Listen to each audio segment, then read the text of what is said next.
We're racing against time, we're racing against ourselves, keep the upside up and the downside down. Here's a tremendous test of sailors, and the reason why it's so attractive is because it is tough.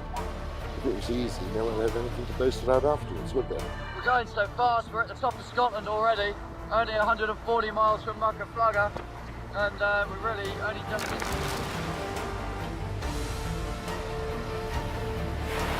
It's just relentless, the water coming over the deck, and even down below the boat's really wet as well, so there's no escape, everything's wet.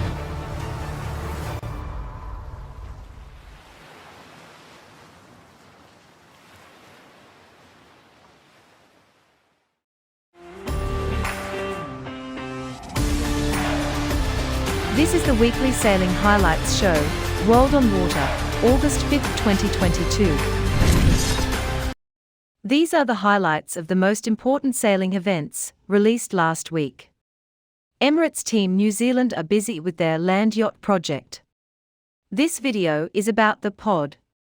It can be loaded with weight, as needed, and gives Horonuku the righting moment it needs to generate thrust, and it's Glenn's job to fly it just so for optimum speed. The pod is like our keel on a yacht. It's a pile of mass out on a long lever arm that creates, we call it the righting moment in the sailing industry. So we can vary the amount of lead in that pod anywhere from sort of 300 kilos up to about 1.1 tonnes. But what that does is it lets you basically load up the wing, which is trying to tip the craft over, so you're counteracting that. But the more you can press on the wing with the wind pressure, the more thrust you can generate to go forwards. The sweet spot would be if you could fly the wheel 50 millimetres off the ground without the tyre touching at all. But the craft itself is quite stable, like pop it a metre off the ground and easily bring it back down. So Glenn's sitting in his seat, pumping on the flap to generate as much power as he can, really feathering the balance point of that tyre so that he knows he's right on maximum thrust of the craft. Just keeping it basically on the red line. Like he would on America's Cup boat, he'll be very dialed in on the numbers and the settings. The more practice and testing we can do over there, the more we'll sort of tune in on the target numbers as well.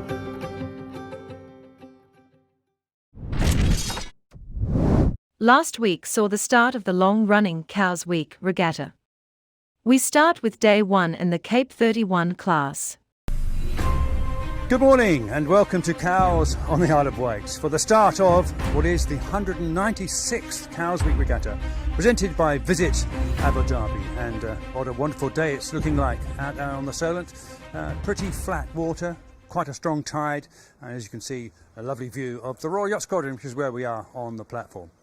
Well, it all runs because of this man here, Lawrence Mead, the regatta director. Lawrence, welcome to 196th Regatta. Thank you very much, Steve, and welcome to you and all the competitors. And actually, I'll just go straight in to say it's not really me that does anything. I spend a year worrying about it, but there's about 250 volunteers around the place who actually make it happen, so huge thanks to them as well. Well, this is the Musto moment, and the show where we're looking ahead to what's happening today. And one of those very important things is, before we actually talk about the organisation, is the weather. It all rests on your shoulders. Fiona Campbell, slightly different this year, but they all do rely on wind, and that's in your department. They do, and it's looking like a great day today, actually. We've got a very weak low pressure system far off the northwest coast of Scotland, which won't bring as much in the way of weather, in fact just plenty of sunshine, but what it will bring is a steadily increasing west going southwesterly gradient. We've already seen the wind fill in pretty well over the last couple of hours. It was pretty calm at daylight. Now we've got up to 8 touching 12 knots at times, so that's great news for racing. And we're going to see that increase continue over the next few hours at least. And again this afternoon we've got more of a gradient increase. We're looking at a little bit of thermal enhancement because it's so warm. And so we should see up to a good 15-16 knots by around 3 o'clock. One of the success stories here in the UK on the south coast has been with a class that started a long way from here, Cape Town in South Africa. And that class? The Cape 31's. We saw a fleet of 7 of them at Cows Week last year, and they had some great racing. This year, the fleet is considerably bigger. So I've come along to find out what makes this class tick and why it's been so appealing. So who better a person to talk us through the Cape 31 than the class captain, Dave Sweet. Dave, good to see you. Thanks for bringing us down here to have a look at the boat. I think the first thing I want to ask you is, what's behind the success of the Cape 31? Lots of people have had a go at making a 30-foot boat work, and they haven't really succeeded, but this one has just taken off. The brief was no holds barred boat that sends it, basically, and we took the boat from Cape Town, brought it up here, went sailing, and we started winning on IRC in the UK. So it kind of went from there. You know, once the boat started winning on IRC, heads started turning. You know, timing was right for a 31-foot boat, really, to take off up here, and you know, it's been going really well on the Solent. It's exceeded all expectations for us. I think we've sold 35 boats now. We've got 19 at Cows Week. Yeah. And it's a high-performance boat, but from what I'm hearing, it's actually quite a relatively straightforward boat to handle. We'll get into the detail in a minute, but it's a relatively easy boat to handle. Yeah, I mean, we've had people come over from J109s and King 40 type heavier boats that have always traditionally done well out here on the Solent, and yeah, I mean, they're finding it's a whole lot less load on these boats, and they're actually quite grippy downwind, and you know, you don't have to be a super strong, you know, prop forward to get one of these around the track. So yeah, the loads are a lot less, they're more forgiving than what people think, and yeah, a heap of fun to sail. So the first thing that strikes me about the boat is, I know she's sitting at rest, but quite a simple, quite a straightforward boat. It's not cluttered with control lines all over the place, is it? Yeah, it's decluttered. A lot of that comes down to the fact we've got sheet reelers down below that just sort of transform the boat. That was the first thing we did. Sheet reelers, what, taking up the slack of the Yeah, tail? so you don't have a rope bag and you're not coiling spinnaker sheets or halyards. You just pull a string and the sheets get sucked away, and you know, that's sort of from the TP52 world, and that's trickled down into this boat. There's a simple drop line system on here. One person on the end of a string line, pretty simple. It comes out here at the back of the boat. You pull the string line and the chute comes down. Pretty similar fashion to a 52 or a 72. We're dropping these sails 2 boat lengths out from the bottom mark, you know, and it's, you don't even think about a drop anymore. You don't even talk about it. You just come into the bottom mark doing 20 knots and you pull a rope and let a halyard down and she comes down. How many crew do you sail with? Yeah, so there's a 595 kilo weight limit. We tend to end up sailing with 7 people. You know, if you've got anyone my size on board, you're kind of stuck with 7 people. Smaller crews get to 8. I mean, of course, moving forward, we can't help but talk about the Mark Mills, you know, patent ramp decks, which we see on all the cut boats now. So, you know, this is a nice, clean deck. I think that the biggest advantage of this was actually aero, and that's why we're seeing it on all the cut boats now. But it's a nice Mark Mills feature, and he'd argue he was the first to do it. I think the biggest surprise to most people is how well it goes upwind, and then obviously downwind speaks for itself. You know, it's a bow up, sendy boat, and you don't see too many people wiping out really, which is incredible considering how big the prod is. Down below, it is small, as you'd expect, but again, it's pretty simple, isn't it? It's pretty straightforward. I was expecting to find a much more cluttered boat down below. Yeah. No, nice and clean. I guess the main clutter really is the reelers. It's got a pretty decent engine. I mean, you've got a motor back, and in South Africa they have to motor back into 35 knots at the end of the day. So a really nice engine there. Just looking forward, pretty simple bow trampoline which you put the spinnaker on top of, and there's actually the ability to put a toilet down here for you know, those who need to use a toilet down below. So yeah, enough room to shelter really, and you know, get out of the wind. But I wouldn't be rushing into my first offshore on this boat, but I'm sure it's going to happen sooner rather than later. Someone's going to take one of these offshore. Puerto Portals 52 Super Series Sailing Week, the third regatta of the 5-event monohull circuit, ended with South African Phoenix winning by 11 points ahead of Sled and 17 ahead of Provezza. This is the highlights video.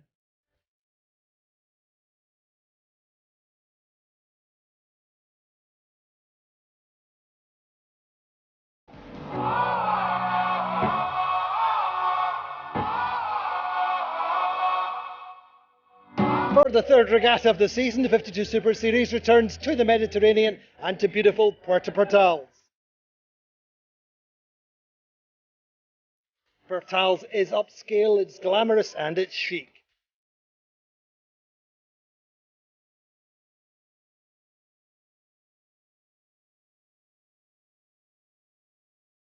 This week the Palma sea breezes were light. We had 8 great races, very difficult, very challenging, one-sided, and a big finale on the final day in the northeasterly breeze. 3, 2, 1. About a minute to burn for the line.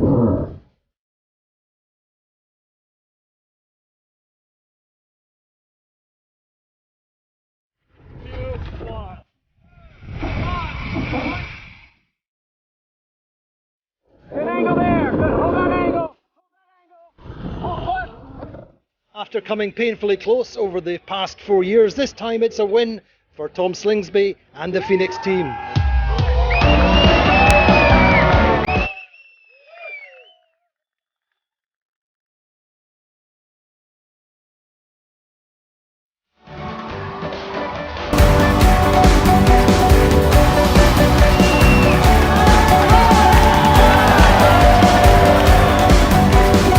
Well, what a great week on and off the water here in the home of happiness, where it really is the big, big smiles that tell the whole story.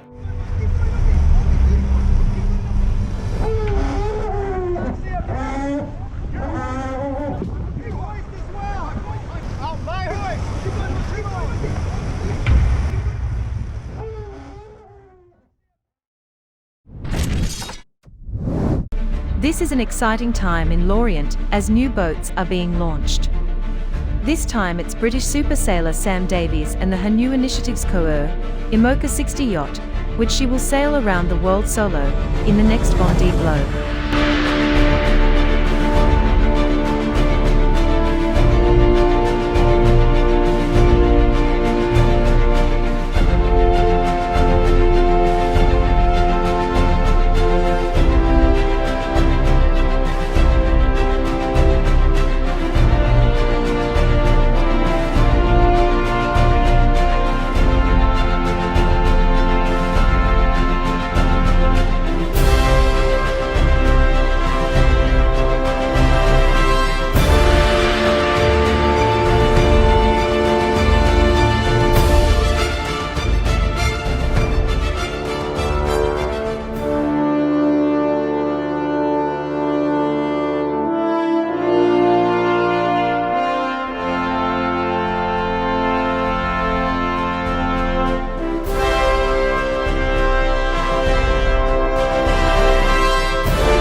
Day 2 at Cowes Week and warm weather, combined with winds gusting above 25 knots, provided lashings of excitement, thrills, spills and adrenaline for competitors across all fleets. Well, hello and welcome to another Today in Cowes. It's day 2, Sunday, and the Royal Thames were running things here at the Yacht Squadron, and on the platform were many race officers. Out on the water though was Matt Sheehan. Matt, windy old day, and tide was a big thing today, wasn't it? Absolutely, yes. The breeze was up. The forecast was always for that breeze to be more. It was forecast to be over 20 knots, and it was certainly all of that at times. But I think the thing that really spiced things up, as you say, was the tide, because the tide was due to actually turn and push against the breeze, which was going to build the sea state. And in fact, it had quite a big effect on, for some classes, on the racing for the day. It certainly did, and quite a few of the white group were bumped onto committee boat starts to avoid that tidal problem. Yeah, they certainly did. And before we got to that stage, actually during the early starts of the day, it was very interesting, I thought, to watch a similar kind of scenario, but different, to yesterday. But I say similar because tide was the absolute key. You had to get your tidal decisions right today on the squadron line, heading west. And it was tricky because the tide once again was running to the west if you got close inshore, and it was running to the east if you went further offshore at the other end of the line. The difficulty was there was less breeze in on the line if you came in to take the good tide, and there was more breeze out on the line if you had the tide against you. So again, there was this difficult choice to be had. And yesterday it seemed fairly straightforward for a lot of the classes that you had to come in close to the shore and get into that tide. Today it wasn't like that at all. There were some runaway successes with people who started in the middle of the line or just down from the middle of the line and managed to lock into an extra bit of breeze and a lift and just shot off ahead of the rest of the fleet. So it was another tricky old day, and of course it played such an important part in how their races played out later on, because if you could get a jump on the rest of the fleet and then turn around the top mark and go down with the tide, you just launched off the horizon. So we saw quite a few classes today where the leaders really were quite a long way ahead of the rest of the fleet. Yes, the courses came into that because the first few classes were going to a windward mark close to the island shore, but then they sprung to a mark which is in the middle of the Solent, and there was a real split in the tactician's decision whether to short tack up the coast or head straight out into the strong tide, but obviously the better wind. Yeah, no, it was a tricky one to do.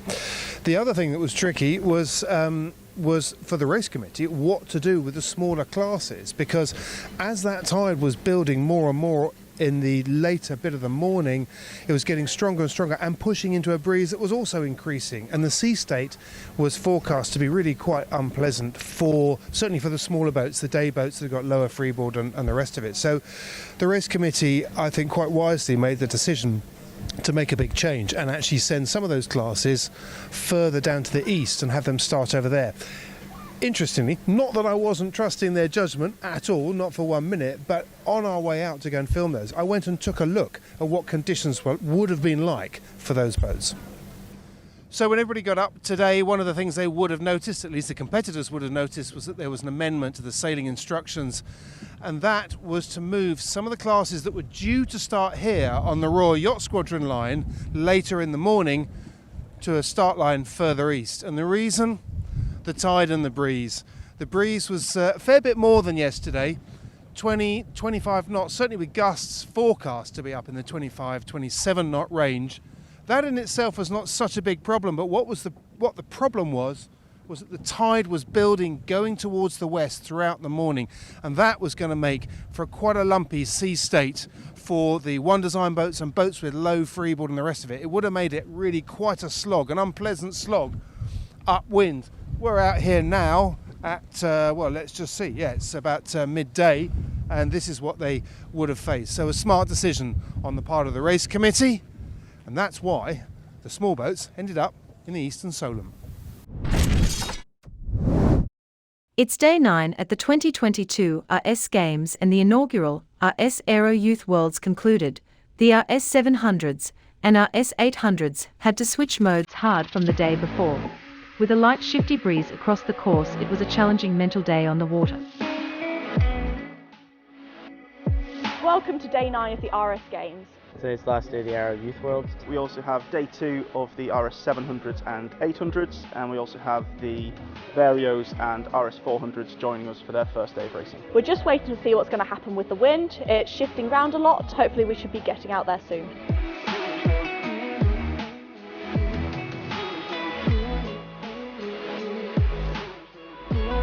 First race was general recall.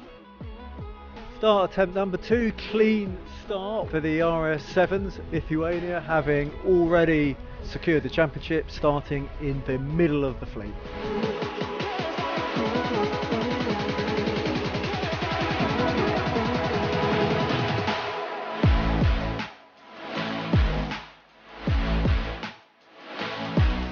A big split across the fleet from right to left.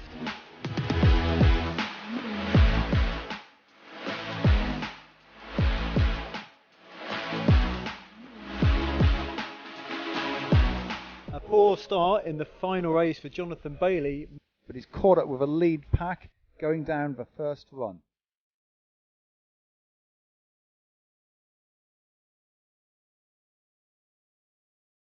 3929 Jonathan Bailey in second or third place, approaching the last leeward mark, which will give him enough to make up his 4-point deficit. Coming in to take the final race is Varney from Sweden. Coming in second place, finishing off a great comeback, Jonathan Bailey, our 2022 RS Aero Youth World Champion.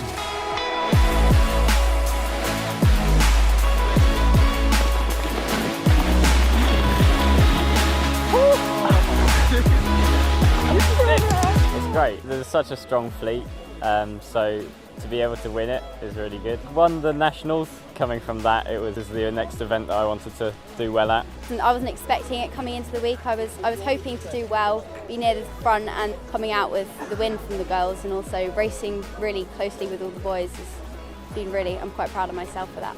It feels great. I had a pretty rough first day, but I've climbed my way through and finished on top. And to be inspired by the older people as well, and to be back at the RS Games, which I did 4 years ago in the RS Fever.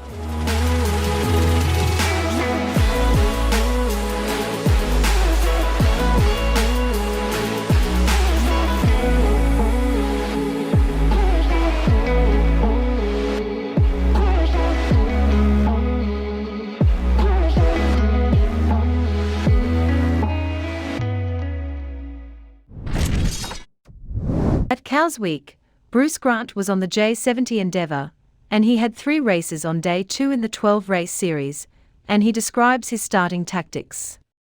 We're on Endeavour 738. It's one of a squadron charter boats, and this is our second year of having a go. Just give us an overview of what today was like, because it was more than one race for you for a start, wasn't it? Yeah, absolutely. What the J70s have organised is a 4-day series of 3 races each day, and that is really, really good. 12-race series, and generally you get the pros or the people who are regulars doing really well, and the charter fleet will also have a go at the pros. So it's just great racing. 3 races today, a passage race over to the Hillhead Plateau, which was tough Spinnaker Reach. That was really good.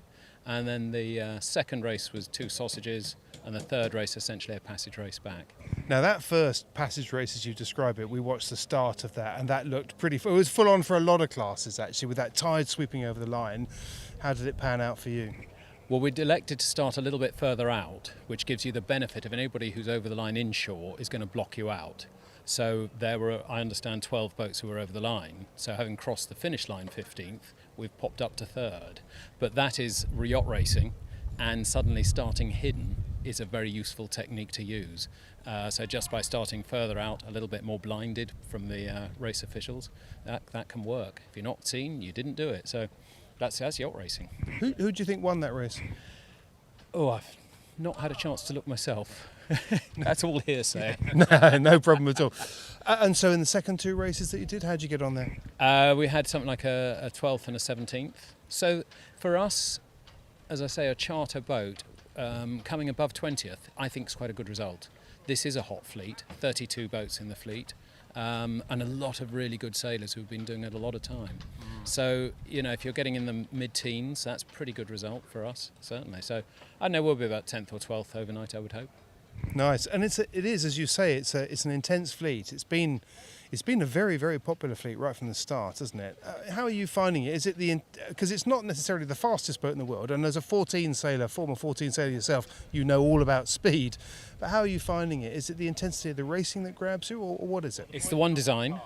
It's the fact that even the charter boats are put together really well. They're kept really well, and as opposed to owning the boat, I just turn up and I go sailing, and the sails are on board. It's beautifully prepared. It's a good deal. It's a really good deal. It's really.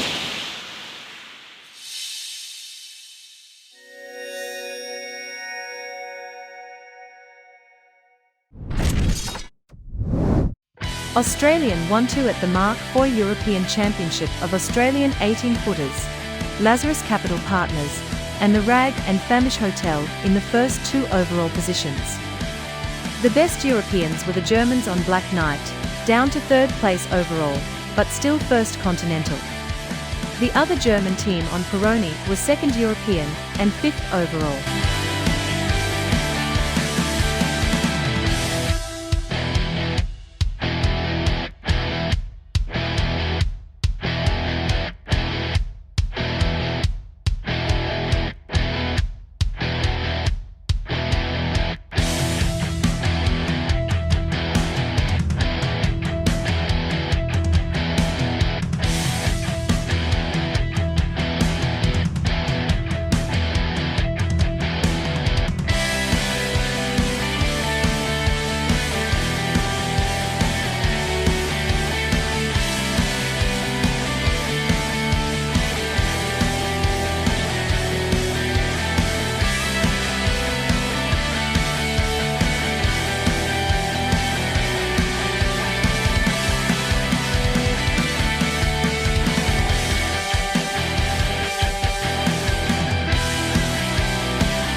6 intense first months for Team Actual as they approach the Route du Rhum. The Actual Group and Yves Leblevec. It's a story that has lasted 20 years since he won 5th place in the Mini Transat in 2001.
The Evia Island Regatta 2022 concluded with a coastal sailing race in the waters of the South Evian Gulf.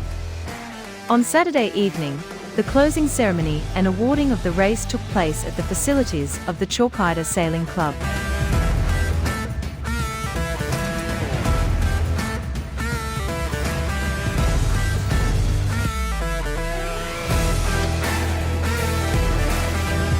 Προσπαθώντας κάθε χρόνο για την ανάπτυξη του τουριστικού προϊόντος που λέγεται Evia. Είναι η πρώτη φορά στα 4 χρόνια που γίνεται τελετή λήξης στη Χαλκίδα, στην πρωτεύουσα του νομού μας.